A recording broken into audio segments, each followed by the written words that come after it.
Hello and welcome to episode 3 of Pop Culture Nerdvana. I am your host Jay and I'm joined by my wife Kay. Say hello, Kay. Howdy. Howdy, okay. Great start. Today we're going to be talking about an episode which I think will be quite controversial in a couple of years' time. Seems very Marmite, very love it or hate it episode. 73 Yards, episode 4 of RTD2 era. Um, First of all, Kay, what have you got to say about this? Because I know this episode left you feeling a bit flat, shall we say? Yeah. So weirdly, I think the more I think about the episode, I like it more. Um, but when we first watched it together, I really enjoyed it up until that ending. The ending, I just went, ah. It almost felt like it took away from the actual episode itself because there were just too many questions, and I know the idea is that there's a mystery and you need to make up theories yourself, and I think that's why, as I am making up my own theories, I'm enjoying it more. But I don't think that's necessarily what it should all be about. I know that we were comparing it to Yeah. Midnight, um, and there was a mystery there, but it felt like the ending of it, even though it didn't resolve the mystery, was cohesive with the storyline. It felt like the ending of this one eh, just didn't fit. Yeah. Yeah, I mean, the point you made, we'll come back to the end, and I want to just circle around that now. Um, but I think there's something to be said when we as the audience have to come up with the answers. I mean, I don't mind that sometimes, but it's almost like we're giving RTD a bit of a pass by saying, "Oh, we're meant to come up with the ending ourselves." That some people might see that as lazy, but we'll come back to that. I think let's start with the positives, and then we can bitch a lot about the ending together at the end, which will be fun. Um, so I think some of the positives. I think the directing was really good in this episode. I think there were a few shots, particularly when they were on the cliff tops. The scene with when we first see the 73-yard woman under the tree. Um, I thought that was really, really impressive. I think well, again, like this whole era, there's quite a few shots and moments which you think, yeah, that's for the posters. That's one that you can see the Completely money and time put in. Yeah, agreed. agree. Um, And the train scene. Do you know, it's funny though. One thing oh, I was thinking, obviously they've had Disney budget this time, and you can tell, but mm, we've only actually had kind of two off-world, I guess, episodes so far, which I think is interesting considering a Disney budget. Obviously, we do know we are getting more, but it's interesting layout, I think. yeah, it's like maybe they're trying to save money where they can, so they can do these big bombastic things. And I think if you're going to do an episode set in Wales, you really need to get, you can have all the Disney budget in the world, but the real beauty is going to come from those vistas and landscapes. And I'm not just saying that to improve tourism in my area, but um, yeah, no, really good point. Actually, didn't think about that. There's only been two off-world ones. This is why I bring you around. You And think of even, things I you don't. know, even Boom, which was off-world, Yeah, was still so, you essentially have two close. settings. Yeah, still closed. Yeah, and that actually I think did use that used like the Mandalorian screen that they use that type of technology that they use for the Mandalorian. Oh, So nice. that was used for the Disney money there, but that we should have talked about that last week. But hey ho, um, back to 73 hours. Boom is in the past. Boom is in the past. Yeah. Um, So go on, carry on. thought obviously we watched Doctor Who Unleashed afterwards, and I thought the whole concept of having someone that far away fantastic, and like you said, it just added to those shots. Yeah, no, absolutely agreed. I mean, I think watching Doctor Who Unleashed actually, I think at least for me, it whatever sour taste I had left in my mouth, it sort of made it a little bit better. Just seeing the amount of work that went into it and having some explanations, like the explanation I think 73 yards. That's the distance between Swansea Promenade and so Swansea Promenade and the pier, and then understanding why it's 73 yards. Because I think you were a bit annoyed at that, weren't you? That there's no explanation as to why 73 in particular. Yeah, it's not that I needed it, but I think for me, because there were so many unanswered questions, and because we're talking about, it's almost like a superstition episode, isn't it? Don't break the Yeah, ring. Or so for me, it felt like in this, I guess, what I consider now Fey logic, there had to be logic to the 73, and I still don't think, obviously, in the context of the episode, it's answered. But at least we do get a yeah, reason of it's just as far as you can't really see a face.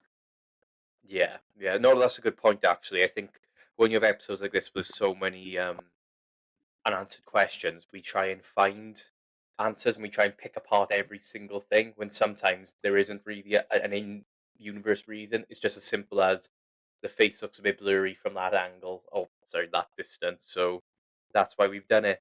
Um, Bringing you back to the 73 yards woman, I think we both agree that concept is really, really cool and Yeah. very unnerving. It reminds me of It Follows, which we've Yeah. watched together. I definitely RTD had a he took the idea from somewhere and he definitely took it from that. But quite unnerving. I found those shots when she was just doing those weird hand gestures. But that does bring me to a point which I was critical about again, and I think it comes back to what we were just saying about trying to find meaning in things where there's no meaning. Um, Hearing that there was no sort of rhyme or reason to those hand movements, that kind of rubbed me the wrong way. I was hoping that maybe people like it was going to be something to do with sign language, and people who understood sign language would know something we didn't, and then we'd have to go online and find out, you know.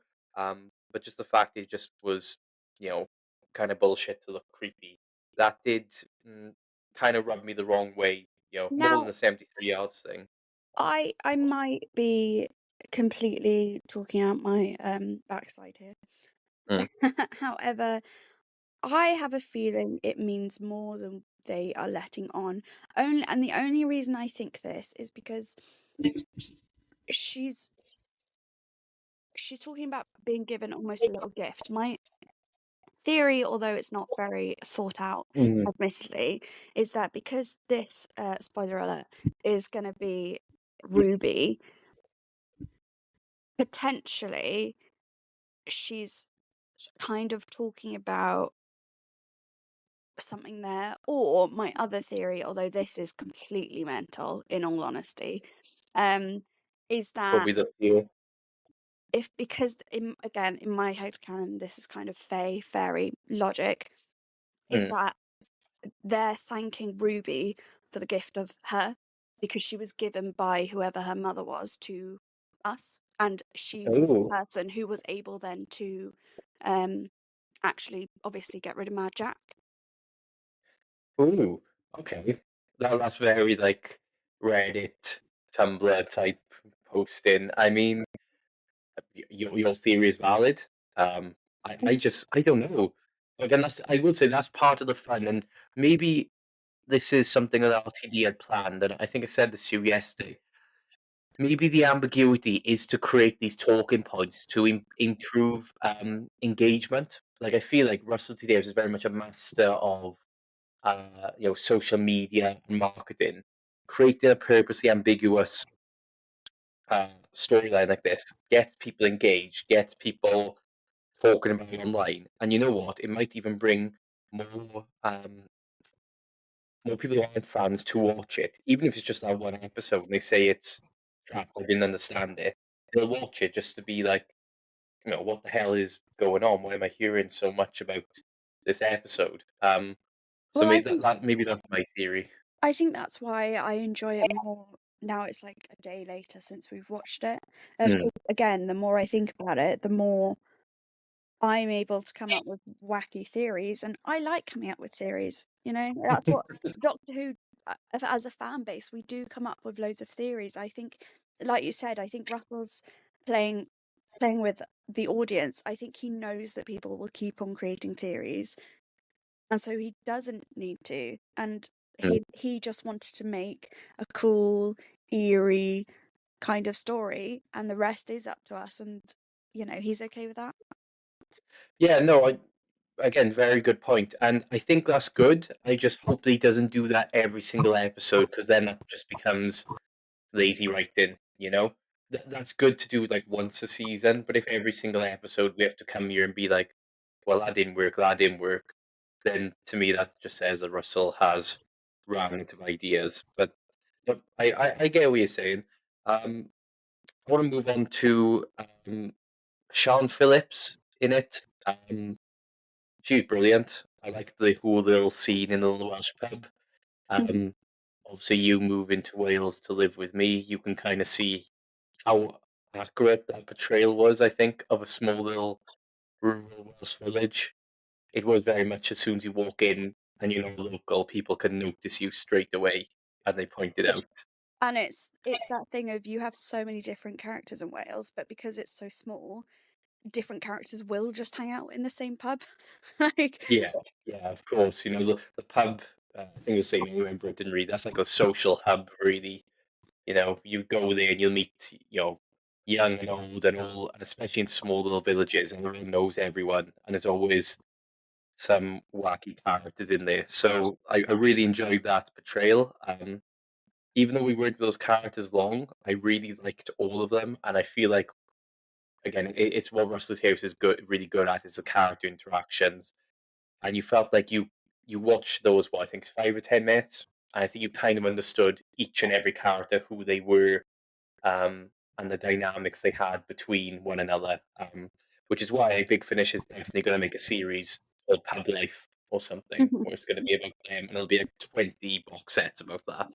Um, but one criticism I do have, Sean Phillips was absolutely brilliant in it, but I think she was wasted. Like, if you're going to get a big character like her, a big actor, sorry, um, you really want her in it for longer. Like, she had some great dialogue. Her speaking about how Wales is soaked in blood and there's magic in this land. Like, I obviously love that because, as you know, proud Welshman really like that kind of folklore, the history of Wales, and having that been spoken to the audience in a way that didn't seem it seemed natural for the story, because it's very much going for that fairy tale vibe. It didn't seem like uh, it didn't seem so much like a lecture. It seemed to weave into the narrative. But the fact she was only there for 10 minutes But I think really kind of that's sorry. why you needed an actress like her. I don't think Mm. that kind of, you know, I don't think the tension could have built quite so well without such a prominent actress kind of building it up. And because she can hold that scene, she can hold you. And then to have it just completely broken, and you kind of, that's kind of where I think having a big actress, you feel like you can laugh along with them. Oh, that's really cool. And you say about being broken. I think that's going to be another point in this episode which people are either going to gel with and love or hate. Like personally, I kind of like the rug pull. I like that he built that there was going to be this Welsh folklore, small little set, you know, kind of setting, and then for them to just pull the rug and say, nope, we're taking the mick out of you because they feel like, well, again, Sean Phillips says it's racism. They feel that Yeah. people expect these backwoods Welsh people to have these, I do think that's mystical very beliefs. Welsh humour coming in. I will say, again, as an English person coming into Wales, I do remember Yes, your yes. I do remember your mum saying to me, "Oh, did you think we lived in caves?" And I was there literally just like, "No, I'm not dumb." Yeah, yeah. There is that kind of perception that Welsh people seem to think that English people, and just people foreign in general, really seem to think that we're backwards. And I think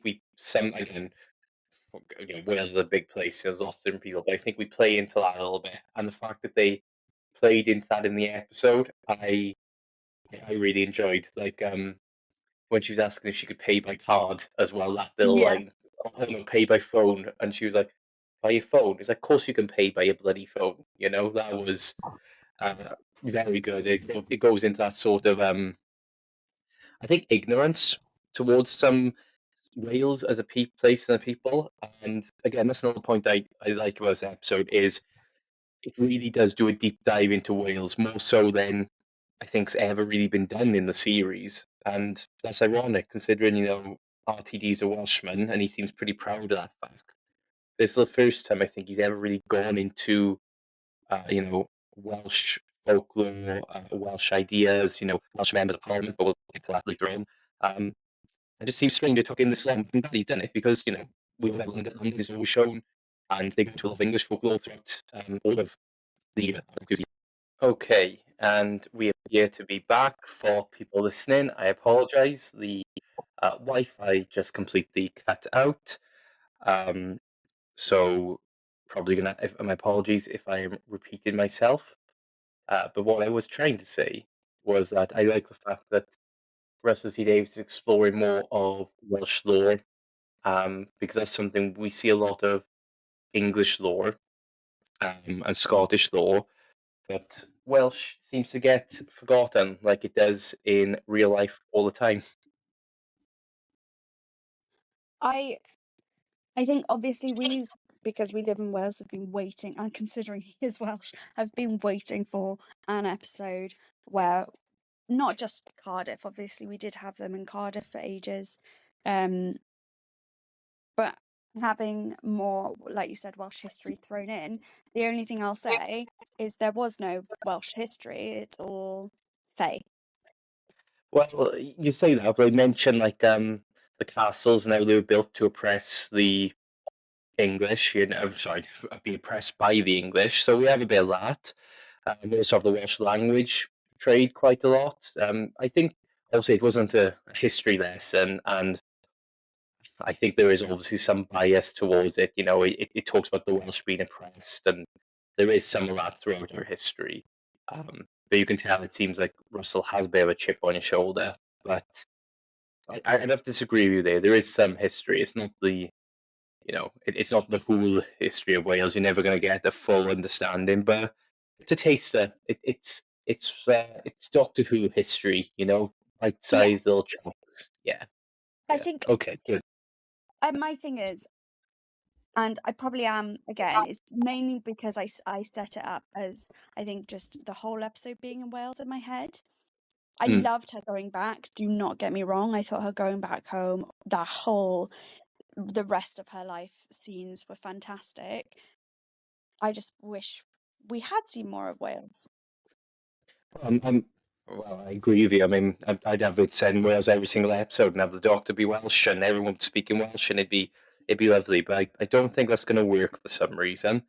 But hey ho, one day when I'm showrunner.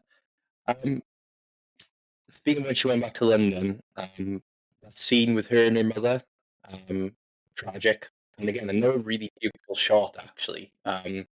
With I always forget Ruby Sunday's mother's name. I always remember the grandmother, but I can never remember hers. But when she was in the taxi driving away, and the camera sort of followed her, and then Ruby chasing after her, that was heartbreaking. Considering this is her losing her mother again, considering she was a founding, so to speak.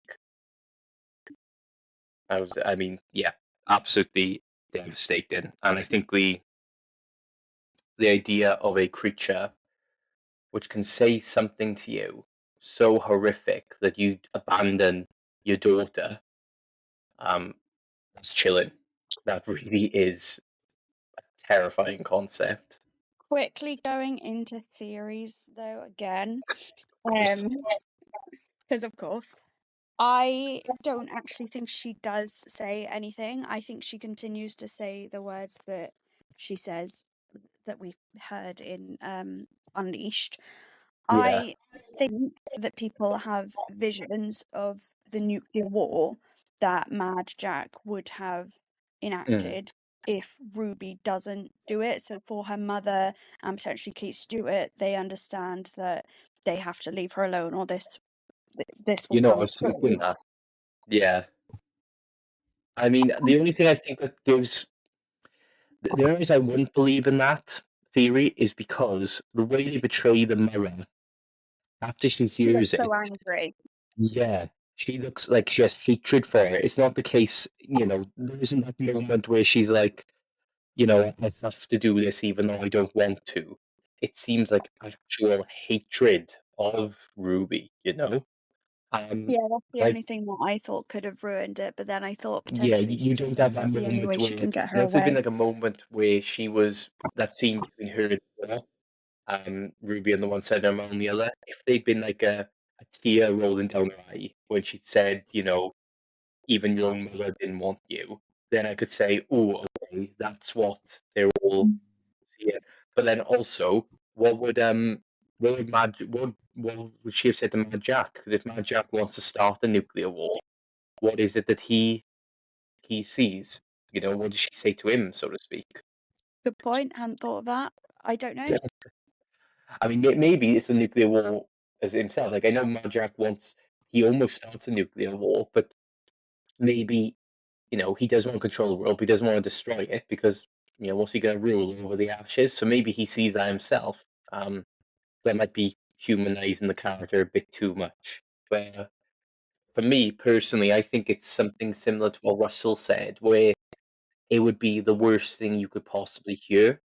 So I feel like it's individual. So if I went there and it was trying to make me hate you, for example, it would it would say something so horrific um, that I could end up hating you because of it. And then for you, if it's trying to make you hate someone else, I think it's different for each person. Um, personally speaking, I'm not Oh sure. yeah, I agree, to be fair. Again, I've been trying to I say that I think it shows them visions. I think it shows them something. I just I can't believe that she would actually speak to people. I believe that they hear something, but I don't Yeah, think she's speaking. yeah. Like they hear something, and I like when her mother was describing what she looks like, and they say what she look like. They're like she looks like what she looks like. It's almost like when you get close, you can't even. Something happens to your brain that you can't. You can't even fathom what you're seeing, and therefore Perception I think filter. you have a perception filter. Yeah, something akin to that. Arguably more powerful, you know. I'd say because it's like a there's a supernatural element to it. So But you I know, was go on. sorry, I was thinking about this because Unit mentioned that the TARDIS landing near it could have affected it.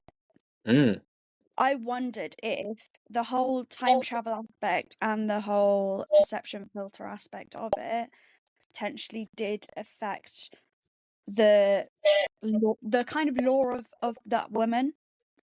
yeah, kind of a mixture of sci-fi and supernatural. Yeah.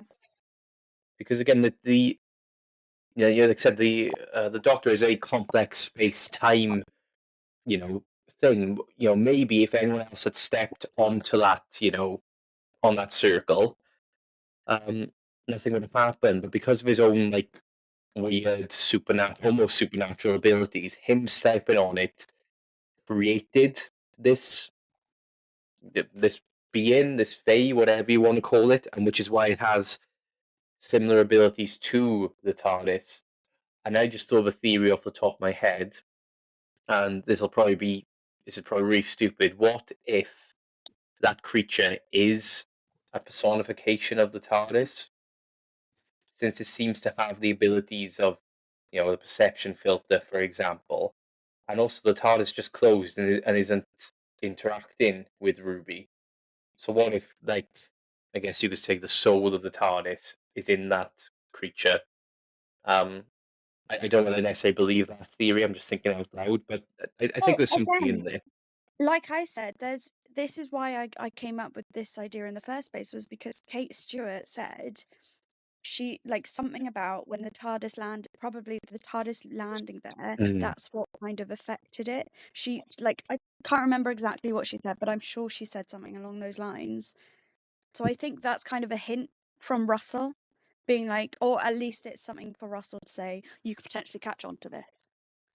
Yeah, I think it's almost like I won't say red herring, but I think he sprinkles different ideas throughout the storyline, and you just kind of different people will latch on to different things. You know, someone who really wants more of the hard science, I think, and less of the supernatural will focus on, yeah, it's something to do with the TARDIS. You know, which would also explain how how Ruby goes back in time at the end, if it is a TARDIS or some kind of force from the TARDIS, you know?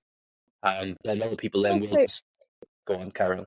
sorry, I also think it would explain her. Obviously, you could argue that it's also Ruby, so she would kind of feel a natural apathy towards it. But I think it also explains the fact that she doesn't want to go away from it, because she didn't want to go away from the TARDIS in Wales, but she had to. Because she didn't want to go away from the Doctor.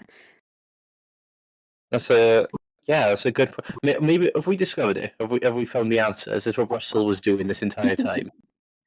Yeah, I I'm still think confirming there's now. plenty of unanswered questions, but Well, we've got something. We've built our own theory. We're finding the answers ourselves. It's like religion. We're finding it ourselves. Um, I'm going to move on to Aneurin Bernard or Roger Ap Gwilliam. Um, he was brilliant. Well, Roger Ap Gwilliam, Mad Jack, whatever you want to call him. Um, I thought he was charismatic. Um, he he feels like a politician in the sense that there's this charisma on the outside, but there's nothing behind the eyes, and that's my political stance for the day. Actually, all politicians are mad nuclear warmongers. Um, I could easily see how someone like him could become a politician, and I liked what Russell had to say that they want to go for a younger man to sort of do the rise of influencers, your toxic, type characters on the internet. Again, to say, usually I'm not a big fan of politics and Doctor Who, but I make an exception when it's Welsh. Does that make me a hypocrite? Yes, yes, it does. Um, but yeah, I thought Aaron Bernard was absolutely fantastic. And my only regret is, like I said to you, I feel like we're not going to see much of that character anymore or that actor. I mean, he would have made a brilliant master, but I'm kind of glad we're not seeing the master, at least for now. What did you think of that handsome young man? he's been my favourite villain so far.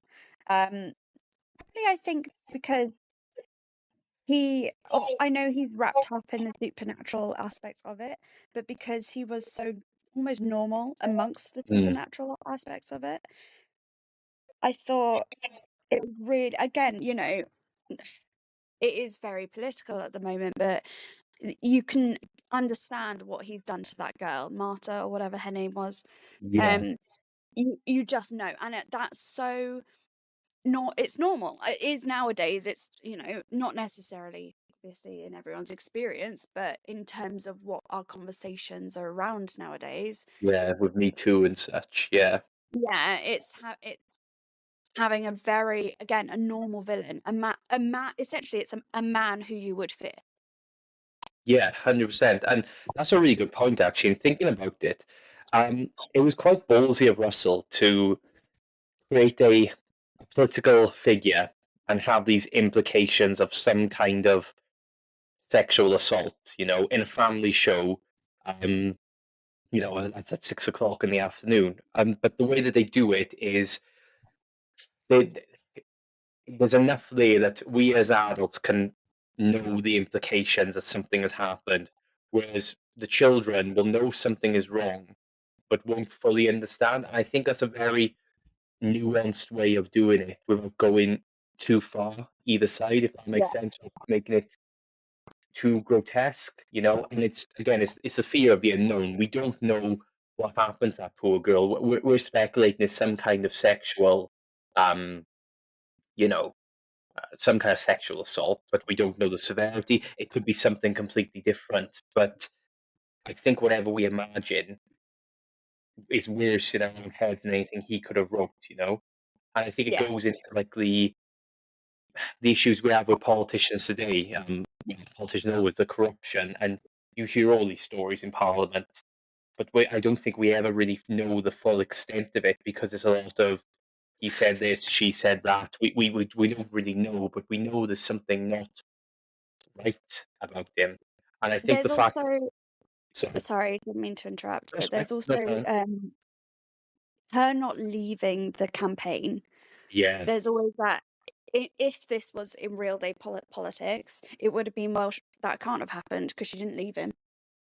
Yeah, that's what they would have said. Yeah, there's that victim blaming where it's like, well, why did you stay there? You know, and it's again, it's quite ballsy to have the BBC do this, considering, and again, we're not going into too much political stuff, you know. I mean, well, we are going to. It's impossible with this episode not to, unfortunately, or fortunately, depending on your views.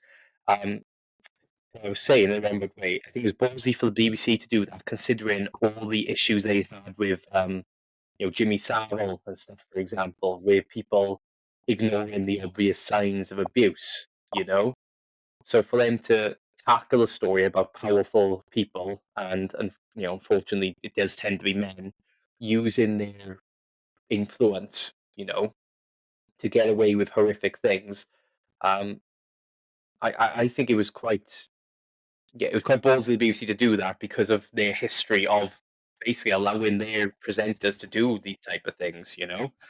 And I think again, the fear what adds to the fear of this story and what makes it scary is that these things do happen, and they have been happening, and unfortunately probably will still happen, And you could have taken out the whole supernatural element with Mad Jack and just had this political figure who is probably a sociopath or psychopath, you know, wanting power for the sake of power and how easily he could come to power. Like we've seen it before, you know, your Adolf Hitlers, your Stalins, for example, these at the time charismatic leaders who promise I'm you the world. hoping Big Finish will pick him up as a character and do an Elseworld kind of, or look into his what made him who he is or Yeah, something. I think he's just such 100%. a good character to let go.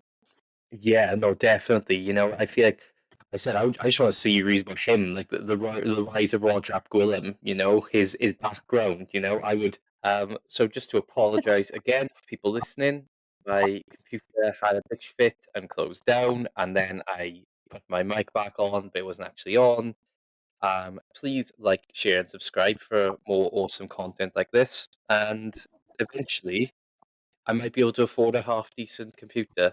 So we'll carry on from where we left off. I believe I was gushing over Aneurin Bernard as Roger Ap Gwilym and talking about Mad Jack, and I actually had a theory. Well, I think we should drink every time we say theory or fan theory. We'd be absolutely steaming by the end. Um, we were talking about how the English and how they were pressing the Welsh, and I think you mentioned something previously about how Mad Jack being the personification of like the Welsh revenge, or hatred towards this oppression. Yeah, so offline, I guess it was. Yeah. Jared and I were having a conversation to fill everyone in, and I was saying that I was thinking back to actually all the Welsh stuff that they do include, and a lot of it is about how the land is soaked in blood due to essentially the oppression of the Welsh. And I believe that that's kind of what has created Mad Jack because he's looking for power, so he's looking to not be oppressed kind of ever again. And obviously, that being soaked in blood is probably how he's kind of become Mad Jack. And then you said you had a theory, but didn't let me in on it. Yeah, so I want to let everyone else hear it. So in Welsh folklore, there's a character called Mab Drogon, who is meant to be this prophesized Welsh hero that would free Wales from the oppression of our English overlords and unite all of Wales. And throughout history, there's been many interpretations, like King Arthur was meant to have been Mab Drogon, um, if he existed, but also Owain Glyndŵr was called Mab Drogon, and I believe that Henry VII also used that title to help galvanize the Welsh.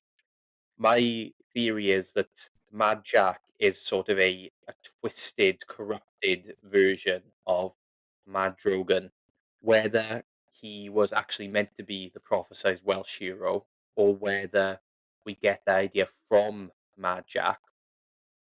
I believe this is where it stems from. There's meant to be this Welsh hero, but maybe instead of Wales wanting justice, we wanted revenge. So we created this twisted, putrid, hateful figure that almost wants revenge against the whole world. Um, so that's my thoughts. And I think it's a bit of a deep cut Welsh folklore reference, but that's what I'm going for. That's what I'm gonna say.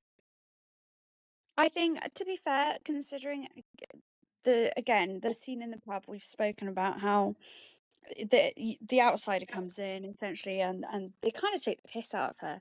I think that kind of holds in your theory. It's that essentially they're just a bit sick of how people perceive them. I mean, how many times have we gone to different countries in the world and they don't even know where that Wales is a separate country? So it Yeah. kind of does feel like if you want Wales to be noticed, a power hungry figure who's going to nuke people is a very good way for Wales to get noticed. Yeah, we should get. I'm gonna send a petition now for Vaughan Gethin to buy nukes from Pakistan and just Yeah. nuke the rest of you guys. Get them before they get us, so to speak. Um, well, I think that's it from me. I don't think there's anything else I want to say, unless you've got any other theories or anything else you want to add. So the only thing that I think we kind of haven't spoken about enough is this as an episode away from shooting. Oh yeah, Um, yeah, yeah, I thought it, considering this is the first episode that they also actually filmed, I thought Millie Gibson's acting, and I couldn't tell, I couldn't tell yeah, that this was her first. I know she's obviously probably done the Christmas episode by this point, but she felt like the Millie that we've seen throughout. yeah. There's So that you can consistency. tell she's definitely got that character in her head very defined. Um, and again, I know I said I was left disappointed, but I think as I think about the episode more, I enjoy it more, and I think for me it does hold up to episodes such as Blink, just Oh, because the acting, I maybe not to the same extent, but in terms of the acting and the concept, I think they hold up. well, that is really, really high praise, especially from you, who I think is a bit more critical of this season than I am. I'm not sure whether it's on the same level as Blink or like Midnight, but I did really enjoy it.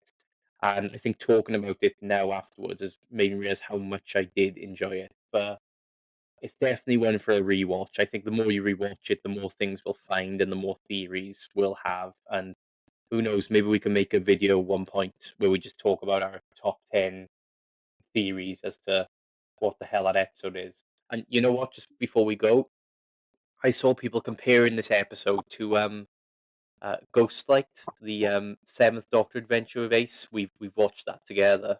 Yeah. In the haunted house, and if you remember, that episode is so like ambiguous. And I remember we both watched it, and we were like, we were entertained, but we have no bloody clue what we just watched. And it almost Which feels like kind of a have the same vibe, yeah. yeah, kind of the same vibe. So that's a little nice little connection between old and new Who. They both had really weird One episodes the writer little gave us, sign off that I want to have.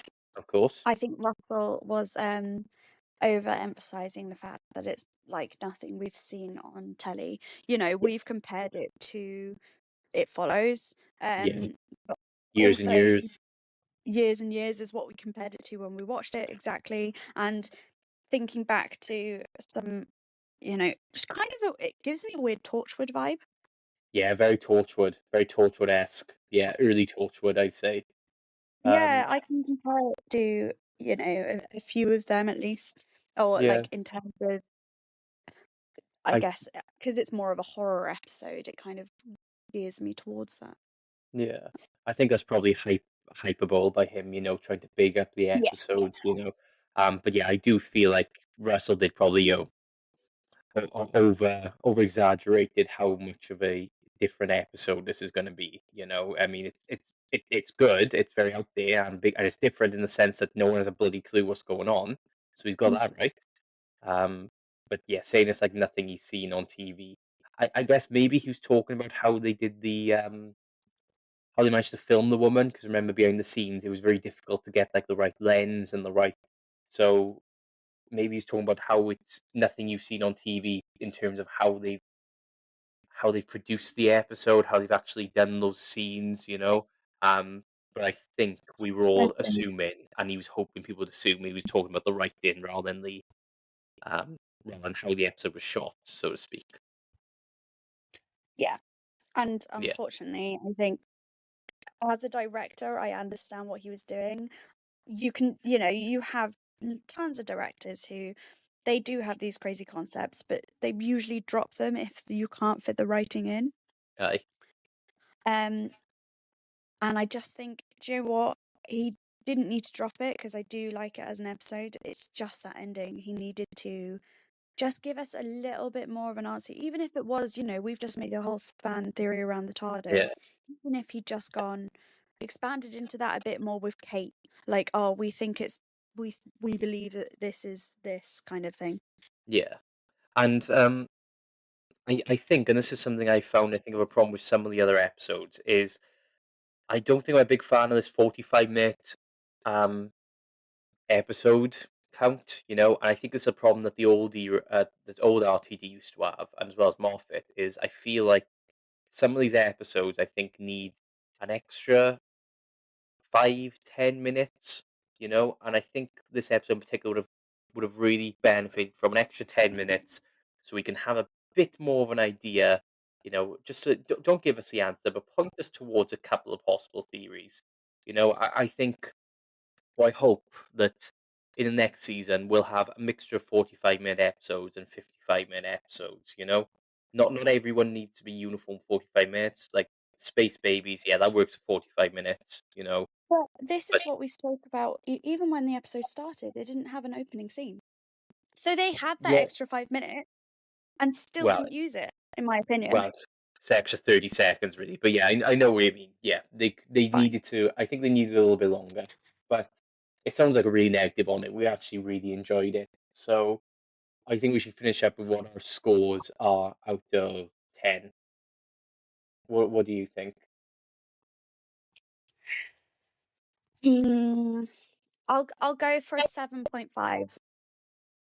Yeah, I think that's where I'm going, to be honest with you. I think this is it's better than The Devil's Code and Space Babies. Not sure it's as good as Boom. So I think maybe 7. Yeah, maybe 7.5. I think if I was to rank the order of the episodes this season so far, I think it would have been Boom, 73 Yards, Devil's Code, Space Babies. It's a shame because I think I really liked Boom, and I think this could have been on par with Boom had it just answered just one question, just one, Yeah, you know. just one. That's all needed. But hey, we're still talking about it now, and I think we're going to be talking about this for the rest of the day and possibly the rest of our lives, if I'm honest with you. So, it's doing Oh, something we'll right. definitely rewatch and keep on building on fan theories, Oh, 100%. 100%. Yep. So I think that's everything from us. Thank you again, Wifey, for being here. Really appreciate it. Thank All you for right. Sorry supporting me. to the listeners for all the technical issues. You don't need to apologize. It's my fault. I need to get a better computer. But like I said, if you guys follow and support this, I can get some decent equipment, maybe. Please like, share, subscribe, leave a comment. As I say before, call me a fascist or call me a cuck, depending on which side of the spectrum you align. Thank you for listening, and we shall see you again next week for Dot Bubble, I believe. So thanks, guys. Have a good one. Bye bye. Bye.